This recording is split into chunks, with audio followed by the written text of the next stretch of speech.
តើប្រទេសណាខ្លះដែលធ្លាប់ឈ្នះពានរង្វាន់បាល់ទាត់ FIFA World Cup ហើយតើប្រទេសណាខ្លះធ្លាប់ឈ្នះពានរង្វាន់នេះច្រើនជាងគេព្រឹត្តិការណ៍កីឡាបាល់ទាត់ World Cup គឺជាការប្រកួតកីឡាបាល់ទាត់ដ៏ធំបំផុតកម្រិតអន្តរជាតិដែលរៀបចំឡើងដោយសហព័ន្ធបាល់ទាត់អន្តរជាតិដែលហៅកាត់ថា FIFA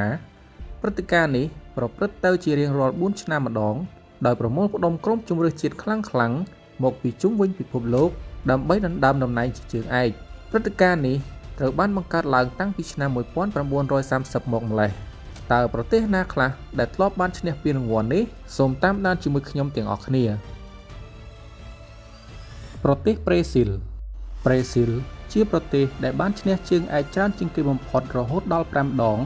គឺលើកទី1នៅឆ្នាំ1958ដោយយកឈ្នះលើប្រទេសស៊ុយអែតក្នុងលទ្ធផល5-2លើកទី2នៅឆ្នាំ1962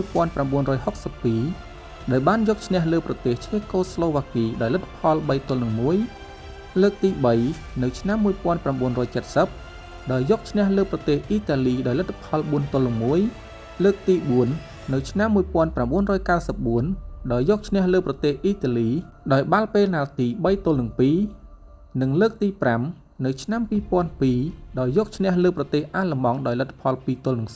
2-0ប្រទេសអ៊ីតាលីបានឈ្នះជើងឯកចំនួន4លើក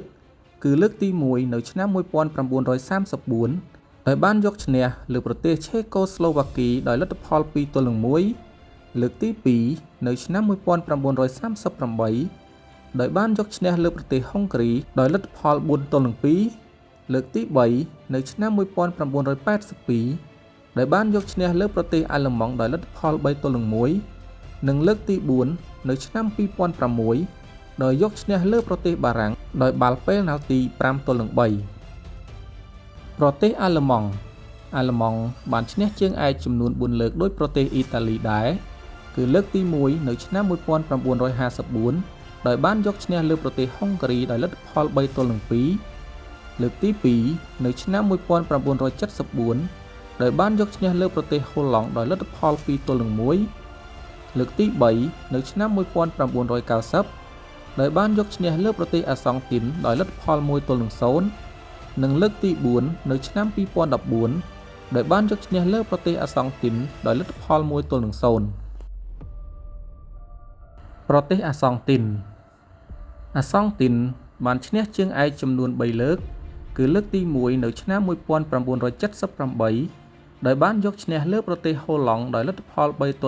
3-1លើកទី2នៅឆ្នាំ1986ដោយបានយកឈ្នះលើប្រទេសអាល្លឺម៉ង់ដោយលទ្ធផល3-2និងលើកទី3នៅឆ្នាំ2022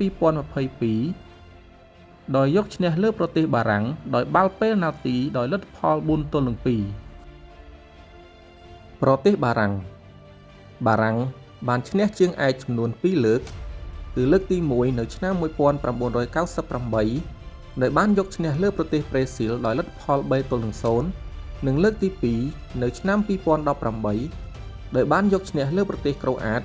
ដោយលទ្ធផល4-2ប្រទេសអ៊ុយរ៉ាកាយបានឈ្នះជើងឯកចំនួន2លើកគឺលើកទី1នៅឆ្នាំ1930ដោយយកឈ្នះលើប្រទេសអាសង់ទីនដោយលទ្ធផល4-2និងលើកទី2នៅឆ្នាំ1950ដោយបានយកឈ្នះលើប្រទេសប្រេស៊ីលដោយលទ្ធផល2-1ប្រទេសអេស្ប៉ាញបានឈ្នះជើងឯកចំនួន1លើកគឺនៅឆ្នាំ2010ដោយបានយកឈ្នះលើប្រទេសហូឡង់ដោយលទ្ធផល1-0ប្រទេសអង់គ្លេសបានឈ្នះជើងឯកចំនួន1លើកគឺនៅឆ្នាំ1966ដោយបានយកឈ្នះលើប្រទេសអាល្លឺម៉ង់ដោយលទ្ធផល4-2តើប្រទេសណានឹងឈ្នះពានរង្វាន់នេះបន្ទាប់អរគុណសម្រាប់ការតាមដានទស្សនាសូមចុច like និង Subscribe ដើម្បីទទួលបាននូវវីដេអូបន្ថែមទៀតនិងជួបគ្នានៅវីដេអូបន្ទាប់